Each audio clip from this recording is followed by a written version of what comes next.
So first of all, I want to talk about your lesson plans. And so what I saw was maybe writing a rubric for art lessons is not something that you're used to, and that's okay. So let's just talk about one of the projects that we've already done. Just talk about maybe we should talk about this one since this is the lesson plan that we actually wrote. So for writing a rubric, I want it to be, yes, you're used to putting your formative and summative observations, but I still want to see what are you going to grade them on. So are you going to give them maybe 10 points total, and it's up to you however you would do it. Perhaps 5 points would go toward following directions, and 5 points would go toward cutting technique or something like that. So decide what you're going to grade them on, like cutting out, actually we already had the shapes all cut out. Gluing. Did they get a lot of glue everywhere? Did they glue it the way you told them to? Did they put glue around the edges and not just a chunk of glue in the center? So perhaps you would grade them on gluing and following directions, 5 points each. And then decide 5 points means that they did it correctly, they put glue around the edges, and everything is stuck on, nothing is lifting up when you bend the paper. 4 points would be, they pretty much did it right, they do have some areas where you can slide your finger in. 3 points would be, they have a lot of places that are lifting up. Some ends are not completely stuck down, things like that. So 2 points would be, they just put glue in the center and everything is kind of lifting up on the ends. So think about your grading in those terms, following directions. Did they follow directions? 5. 4 would be, they follow directions for the most part. You'd have to word it a little bit more professional and technical, but they maybe they didn't quite follow directions. Their eyes or the cheeks or the lips are not quite in the right place. They didn't put the nostrils on, things like that. So think about how you can break it down as far as grading. And I think as we go into this project today, I'll talk a little bit more about what I would grade on, and that might help you when you start writing your rubric for your grading. So some of you on your Picasso lesson, your rubric for grading either was absent or maybe it just said, I'm gonna grade them on their understanding of Picasso. Some of them it was just a sentence, and I wanna see how do you really plan on grading? How are you gonna break that down? Or are you gonna give them satisfactory, unsatisfactory? How do you want to grade it? Maybe the whole thing is worth 3 points. They get a 3 if they do this. They get a 2 if they do this. They get a 1 if they did this. So think about how you would evaluate this for your children and include that in your lesson plan. Okay, so. Would you have a particular format of your book? Have you studied different formats then? Briefly, we're in assessment courses right now. Okay. Oh, good. Some different ones. You can keep it simple. Keep it simple. I like the grid where it says 3 points for this, 2 points for this, 1 point for this. So we're in different assessment I'm in special ed assessment. Okay. And along with Justine and Steph, and Hannah, and we have not talked about rubrics. Okay. So do you want, like, if we do like a chart that says like the points at the top, so like 1, 2, 3, and 4, and like in each of the column put what you're expecting for each of the different like categories. Yeah. Is that what you're looking for, or Yeah. would it like having like 1, 2, 3, or 4, and then just like put your expectations for what they would need to have, like, Either way does it would need to be be fine. super detailed? It or, does like- not need to be super detailed, but if a parent came in and said, why does my child have a B, and they Mhm. do, in art, you need to be able to explain, well, he's not catching on to cutting straight or gluing neatly. If you can go back and look at your rubrics Mhm. and be able to explain it to a parent, parents and administrators, they want you to defend the grade that you gave. So as long as your rubric can defend the grade that you're presenting to the child, and you can keep it very simple. It does not have to be a whole page and complicated, and just keep it simple. Okay. And break it down a little bit, like I graded this on gluing and following directions. Or when we do these two projects, we can talk about what we would grade these on as we go along. Because we're just gonna do 2 color projects today. Okay, excuse me. Okay, primary colors are red, yellow, and blue. If you look at the color wheel, you can see red, yellow, blue. This is a really intricate color wheel. I have a very simple one in my classroom. But red, yellow, and blue, primary colors. The big circles, they're the most important. The primary colors are the most important. Secondary colors are orange, green, and purple. Purple and violet are the same thing. Exactly the same thing. So the secondary colors are all made by mixing the primary colors. The primary colors make all the other colors. If you wanted to do a painting and you didn't have very much money, you would want to buy red, yellow, blue, black, and white. This will make all your other colors. You can't mix anything together to make red. You can't mix anything together to make yellow. You can't mix anything together to make blue. These are pure colors, but they're used to make all the other colors. We're going to mix these colors today to make orange, green, and purple. So you can see mixing red and yellow makes orange. Mixing yellow and blue makes green. Mixing blue and red makes purple or violet. Color wheel is a map for mixing colors. Every artist has a color wheel near their painting station. They use it to figure out their color harmonies. So color wheel is a map for mixing colors. We're going to start by making a color monster. So, also I wanted to add, on your lesson plans, decide if your lesson plan is geared toward early elementary or upper elementary, like lower or upper, early or upper. So kind of keep that in mind as you're writing your lesson plan, and write that on your lesson plan, if it's a lower elementary or an upper elementary. Where would you like that written? At, If it's not in standards?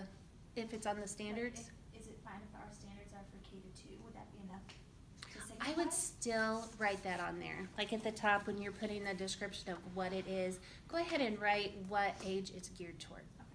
Just upper or lower. Okay, so we're gonna draw a monster.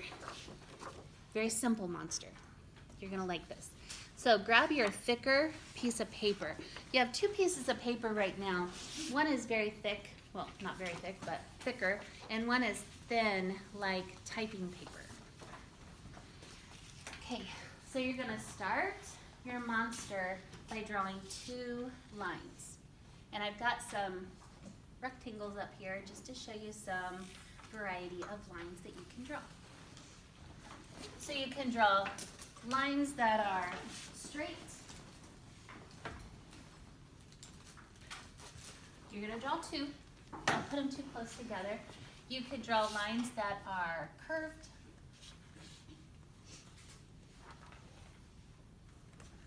Any direction. Or, let's see, you can curve this way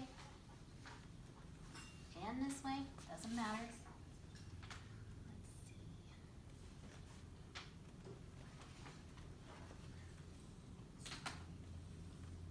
see. Okay, so you're just gonna draw 2 lines very lightly. Keep in mind when you teach kids, they have a tendency to draw very dark, and you want them to draw light. So go ahead and draw 2 lines that are very light.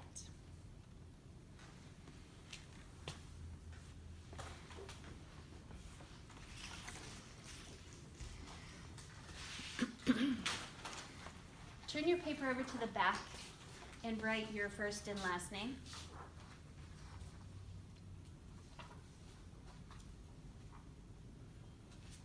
The next thing you're going to do is draw 2 eyes. So I'm just going to give you a variety of eyes to choose from. So the eyes are going to be on the top line. And your eyes could be the same size.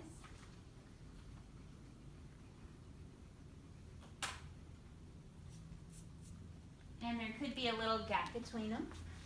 Or you can draw one eye that's really big and one eye that's really tiny. Just have to think about what your monster's going to look like. You could draw 2 eyes that overlap each other.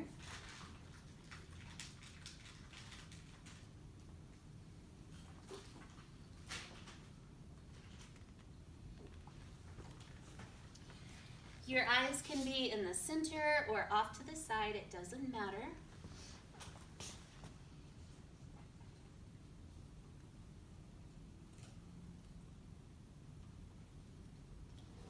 So go ahead and draw 2 circles, however you want. Overlap, touching, a gap between them, one bigger, one smaller, same size, doesn't matter. Next, you're going to draw your pupils. So your pupils could just be right in the very center, nice and even, or maybe he's looking off to the side. Maybe he's looking down or cross-eyed.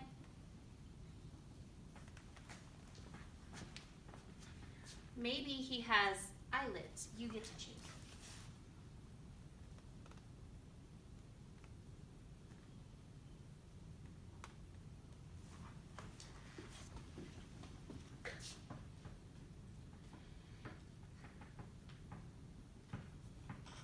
Next, you're going to add some teeth. The teeth go on the bottom line, and you get to decide what his teeth look like.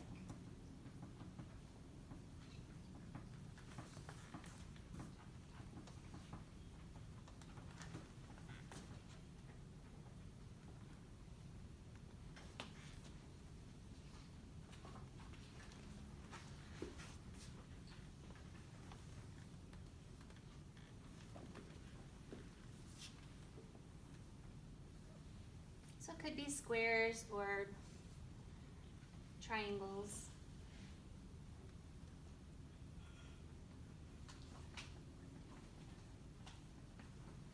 Just keep it very simple and don't draw too tiny because we're going to paint this. And next you get to add something else that makes him look cute, like horns.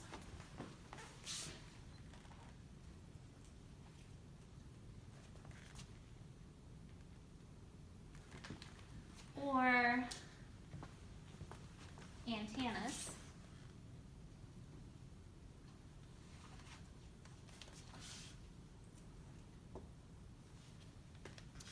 Or you could add a horn.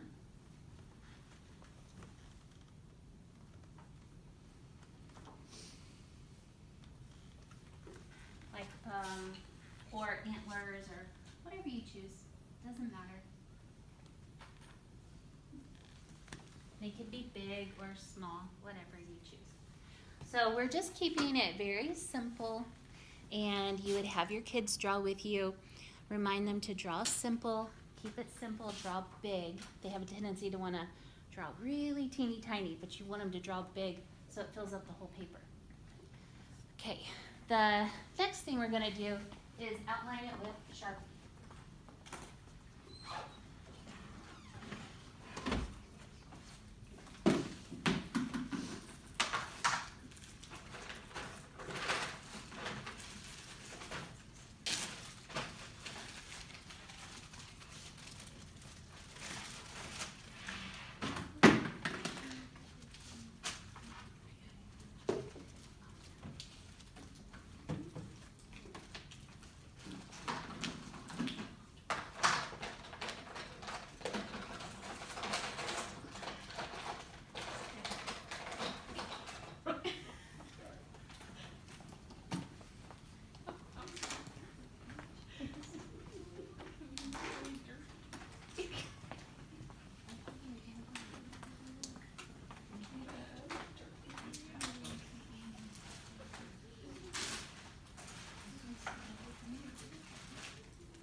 You can go ahead and color your pupils so that they're just black. Do you have another Sharpie? No, but you can use this. Here's one. Are you done? Sorry. Thank you.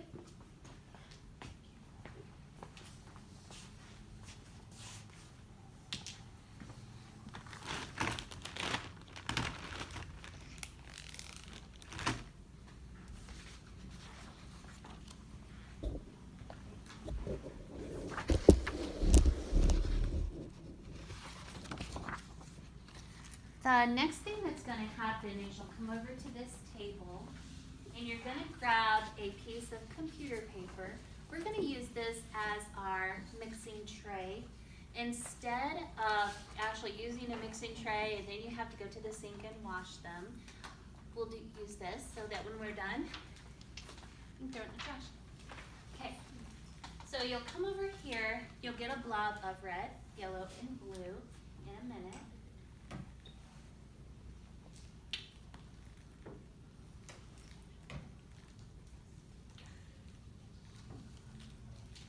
The paintbrushes are back here. I went ahead and left them back here because when you get done with your paintbrush, you do have to wash it out and put it back in here when you're done. Okay. So this is just your mixing tray. And you kind of hold this so they can see me painting this.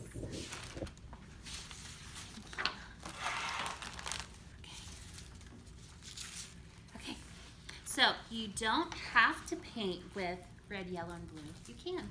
You could paint a little bit red, a little bit yellow, a little bit blue, or you could just start mixing. So, what happens if you mix magenta and blue? I'm sorry. We're using magenta in place of red and turquoise in place of blue. So what do you get when you mix magenta and turquoise, or red and blue? Purple. So I have this nice shade of purple right here. So I'm going to paint one section of my paper purple. And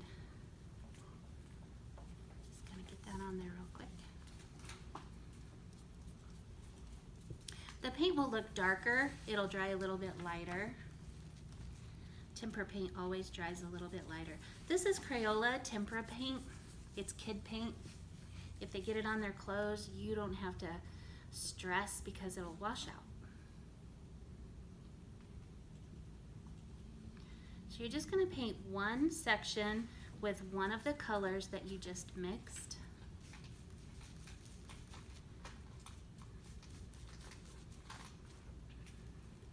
I'm trying to paint very quickly for you so you can get started, because I know how exciting it is to start painting.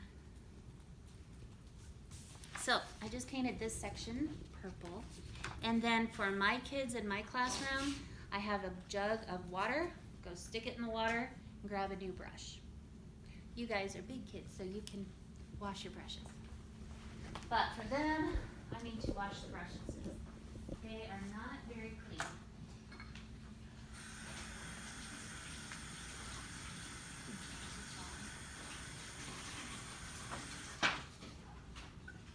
If you have a container of paintbrushes, make sure you always put the brushes in right side up or brush side up.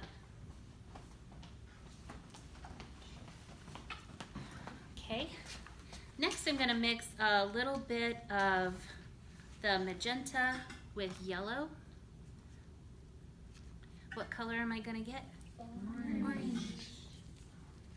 And kids will love this. The worst part is they get real confident and they start just swirling it all together. Then what color do you get? Brown. Brown. It's not a pretty shade of brown either. It's horrible. So I'm just going to paint another section orange. I'm painting the background orange.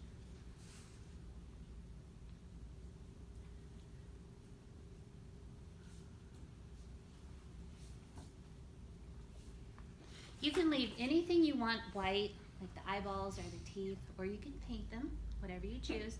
If you want to use pure yellow on the horns or yellow on the teeth or magenta, you can. I have 4 sections I plan on painting, so I'm going to use orange, green, and purple somewhere on here, but then I can also choose another color for the horns. So this is just a fun activity for kids to spend time mixing colors, actually experimenting with what it looks like when they mix. And when they get done mixing up the secondary colors and painting, then they can play if they want to, or they can fold it together and see what they get. But then just have them throw this in the trash when they're done. So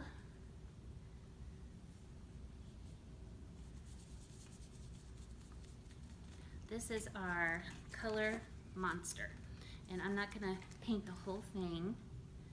I will in a few minutes, but right now I'll just finish my orange and then I'll move on. Okay, when you get done, you can go over to the sink and wash your brush, put it back in the brush container. But go ahead and paint all of it. Like I said, if you want to leave your eyes white or your teeth white, you can, but you don't have to, it's up to you.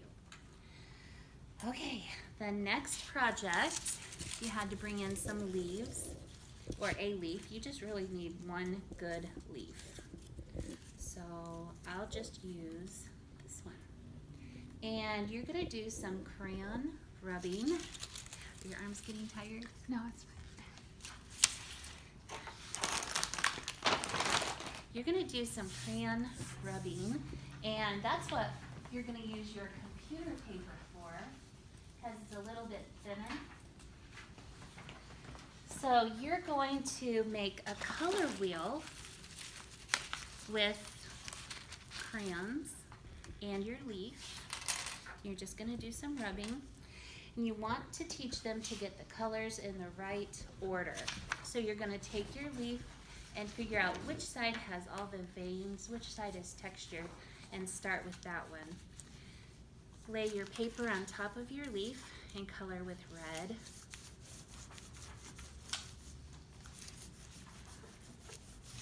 And I'm just laying the crayon on its side and rubbing. So we start with red, and then follow the color wheel around, and then we're gonna use orange.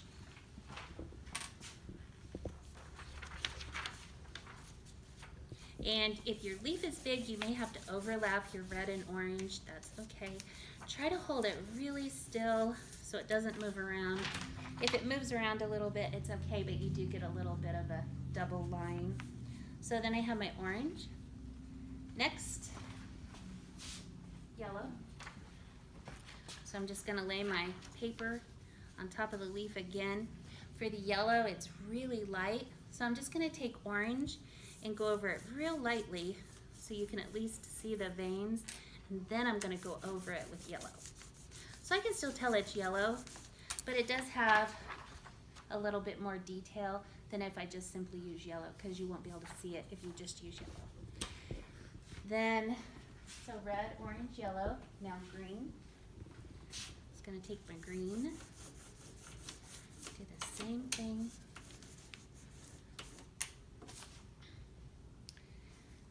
Move it over, do blue.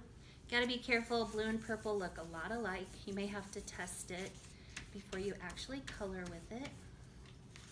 Blue, and then purple. Okay, so I just made a color wheel of leaves, red, orange, yellow, green, blue, purple. You want it to be in the right order. If I was grading this, I would grade them on getting their colors in the right order. That would be my most important grade. If I was grading this, I would just grade them on following directions and neatness. Did they take their time and do a good job?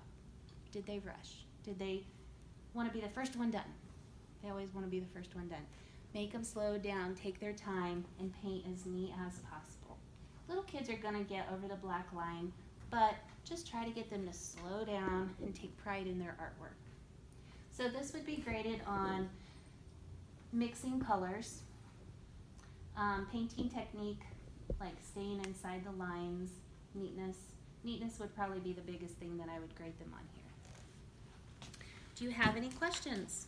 I have a question about the leaves. How can you tell, like, how can you get inside their mind and know what order? Like, cause what if they like start from the bottom, or like, do you know what I mean? Like, does that make sense? You would definitely need a color wheel for them to look at, or Right. make a list on the board that tells them the order. Right, and I get that, but like, your paper, the way that you had your colors in order, I would have probably done it from left to right, and you had Oh. yours right. Do you know what I'm saying? Yeah. Like, It how can go do you- either way. If you start with red and go orange, yellow, green, blue, purple, that's still, so it's like still just as long correct. as they like, okay. yeah, as long as they don't go green, red, yellow. Yeah. Okay, that Um, makes sense. But this may be just a fun project where you want to go collect leaves and color and not worry about the color wheel. But if you want to incorporate a little bit of color theory, then try to get them to get it in the right order. You could even have them turn their paper over to the back and practice by writing the word red, then orange, then yellow, green, blue, purple. So. Any other questions? All right.